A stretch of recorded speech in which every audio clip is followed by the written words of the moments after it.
ওম নম ভগবতে বাসুদেবায় নম। রাধে রাধে। গীতার মূল্যায়নের আজকের ভিডিও প্রকৃত সুখ কোথায়। শ্রীমদ্ ভগবদ গীতার গোপন সূত্র। শ্রীমদ্ ভগবদ গীতার পঞ্চম অধ্যায়ে 21 নম্বর শ্লোক থেকে জানব। 21 নম্বর শ্লোক সংস্কৃতে বলা হয়েছে, বাহ্য পশ্যস্য শক্তাত্মা বিন্দত্তাত্মনি যৎসুখম সব্রহ্মযোগ যুক্তাত্মা সুখম অক্ষয় অশ্রুতে। এর অনুবাদ, সেই প্রকার ব্রহ্মবিদ পুরুষ কোনো রকম জড় ইন্দ্রিয় সুখভোগের প্রতি আকৃষ্ট হন না, তিনি চিদ্গত সুখ লাভ করেন। এভাবে ব্রহ্মে যোগযুক্ত হয়ে তিনি অক্ষয় সুখভোগ করেন। এই শ্লোকের তাৎপর্য হল, কৃষ্ণ ভাবনায় ভাবিত মহাভাগবত শ্রী যমুনাচার্য বলেছেন, ভগবত ভক্তি লাভপূর্বক ভগবান শ্রীকৃষ্ণের পদারবিন্দের সেবায় নিয়োজিত হবার ফলে আমি যখন থেকে নব নব রসের আচ্ছাদন করছি, তখন থেকে নারী সঙ্গমের কথা মনে হলে সেই চিন্তার উদ্দেশ্যে আমি থুৎকার করি এবং ঘৃণায় আমার মুখ বিকৃত হয়। ব্রহ্মযোগী বা কৃষ্ণ ভাবনায় ভাবিত ভক্ত ভগবানের প্রেমময় সেবায় এতই তন্ময় থাকে যে তখন আর ইন্দ্রিয় সুখভোগ করার বাসনার প্রতি তার লেশমাত্র রুচি থাকে না। জড়জগতের স্ত্রীসঙ্গ করাটাই হচ্ছে সর্বোচ্চ সুখ। সমগ্র বিশ্ব এরই মোহে চালিত হচ্ছে। দেহ সর্বস্ব বিষয়ী লোকেরা এর প্রেরণা ছাড়া কোনো কাজই করতে পারে না। কিন্তু কৃষ্ণ ভাবনায় ভাবিত ভক্ত কামসুখ পরিহার করে মহা উৎসাহের সঙ্গে কর্ম করতে থাকেন। সেটি পরমার্থ উপলব্ধির পরীক্ষা। পরমার্থ উপলব্ধি ও কাম উপভোগ সম্পূর্ণ বিপরীত ধর্মী। জীবমুক্ত কৃষ্ণভক্ত কোনো রকম ইন্দ্রিয় সুখভোগের প্রতি আকৃষ্ট হন না।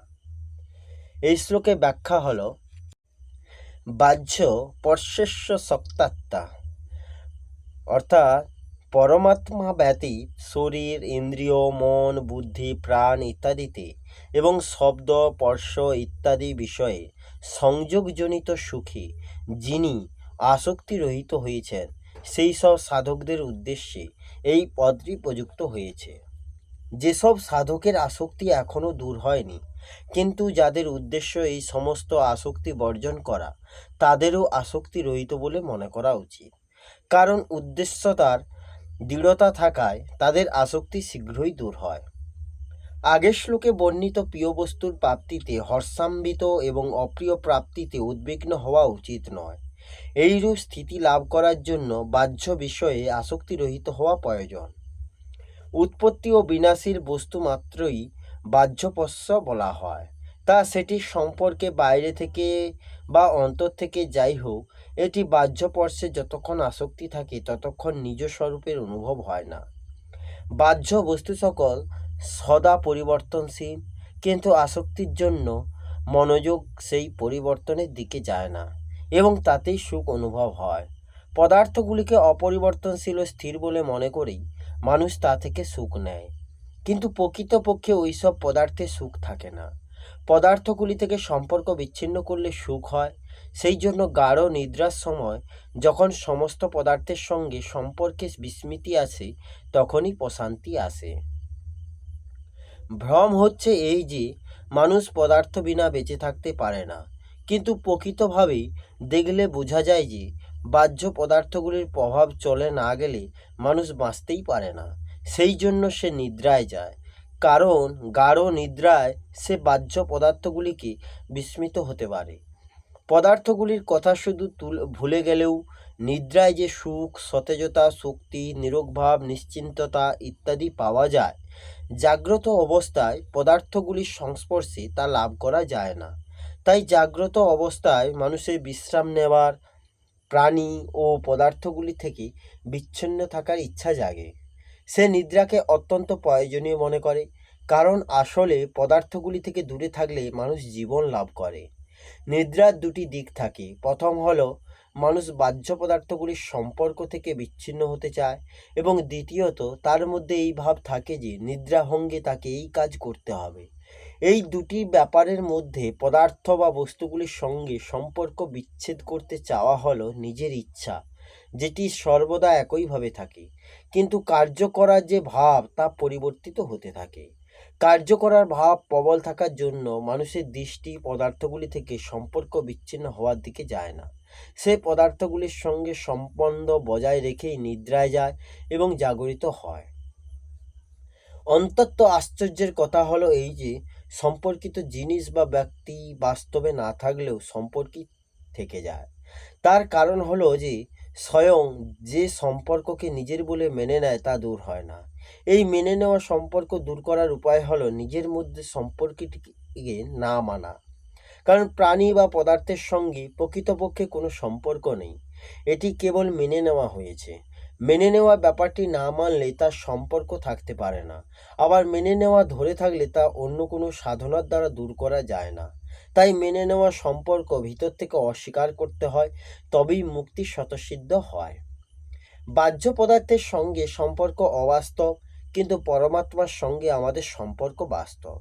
সুখের আশায় মানুষ বাইরের পদার্থগুলির সঙ্গে নিজের সম্পর্ক গড়ে তোলে, কিন্তু পরিণামে যে কেবল দুঃখই পায় তা অনুভব করলেই বাহ্য পদার্থে আসক্তি দূর হয়।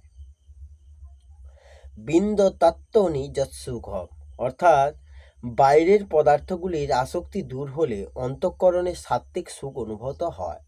বাইরের পদার্থের দ্বারা যে সুখ হয় তাকে বলা হয় রাজস সুখ।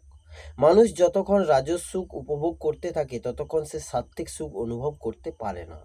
রাজসিক সুখে অনাসক্ত হলেও সাত্ত্বিক সুখ অনুভূত হয়। সব্রহ্ম যোগ যুক্তাত্মা, অর্থাৎ সংসারে অনুরাগ দূর হলে তবেই ব্রহ্মে অভিন্ন চেতনার স্বাভাবিক স্থিতি লাভ হয়। যেমন অন্ধকার দূর হওয়া এবং আলোর প্রকাশ হওয়ায় দুটি একই সঙ্গে হয়, কিন্তু মনে করা হয় যে আগে অন্ধকার দূর হয় এবং তারপরেই হয় আলোর প্রকাশ। এইরূপ আসক্তি বর্জন করা এবং ব্রহ্মে স্থিত হওয়া দুটি একই সঙ্গে হলেও প্রথমে আসক্তি নাশ এবং পরে ব্রহ্মে স্থিতি বলে মনে করা হয়। যেমন ত্রয়োদশ অধ্যায়ে প্রথম শ্লোকে ক্ষেতজ্ঞের দ্বারা নিজেকে ক্ষেত্র হতে সর্বতভাবে পৃথক অনুভব করার কথা বলা হয়েছে। আবার দ্বিতীয় শ্লোকে ক্ষেতজ্ঞের দ্বারা নিজেকে পরমাত্মার সঙ্গে সম্পূর্ণ অভিন্ন অনুভব করার কথা বলা হয়েছে। তেমনি এই স্থানে প্রথমে বাহ্য পরশেষ্য সত্তাত্মা পদ্ধতির দ্বারা শরীরে সংসার থেকে নিজেকে সর্বতভাবে পৃথক অনুভব করার কথা বলে, আবার ব্রহ্মযোগ যুক্তাত্মা পদ্ধতিতে নিজেকে পরমাত্ম তত্ত্বের সঙ্গে সর্বভাবে এক ও অভিন্ন অনুভব করার কথা বলা হয়েছে।